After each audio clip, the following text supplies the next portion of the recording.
शिव पुराण कथा का श्रवण करने से मिलते हैं कई लाभ, लेकिन पहले जान लें इसके नियम।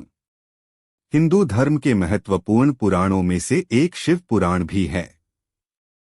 यह सबसे ज्यादा पढ़े जाने वाले धार्मिक ग्रंथों में से भी एक है।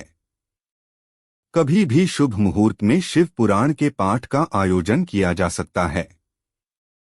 धार्मिक मान्यताओं के अनुसार शिव पुराण का पाठ करने से साधक और उसके समस्त परिवार पर शिव जी का आशीर्वाद बना रहता है। शिव पुराण कथा का श्रवण करने से मिलते हैं कई लाभ, लेकिन पहले जान लें इसके नियम। शिव पुराण कथा का श्रवण करने के बताए गए हैं कई नियम। शिव पुराण 18 पुराणों में से एक है, जिसमें भगवान शिव की लीलाओं और कथाओं का वर्णन मिलता है। इस पुराण में शिव जी की महिमा को कथाओं के रूप में बताया गया है। ऐसे में यदि आप शिव पुराण का पाठ करते हैं तो इससे आपको अनगिनत लाभ मिल सकते हैं, लेकिन इसके कुछ जरूरी नियमों को भी जानना जरूरी है। मिलते हैं ये लाभ। शिव पुराण की कथा से संतानहीन लोगों संतान की प्राप्ति होती है। इसके साथ ही गंभीर रोगों से भी समस्त परिवार की मुक्ति मिलती है।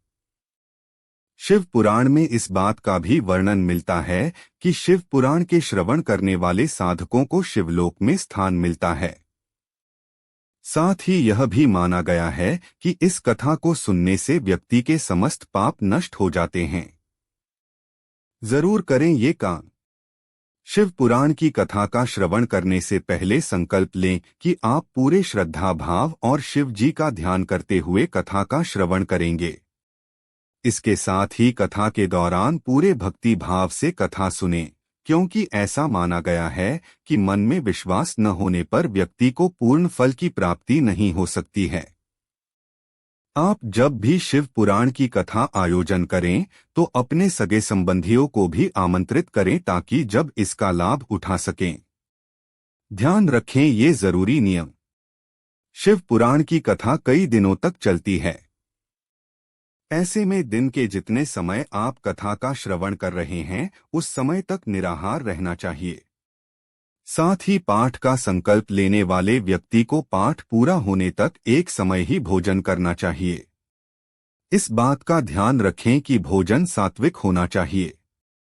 साथ ही संकल्प लेने वाले व्यक्ति को ब्रह्मचर्य का पालन भी जरूर करना चाहिए। इन चीजों से करें परहेज।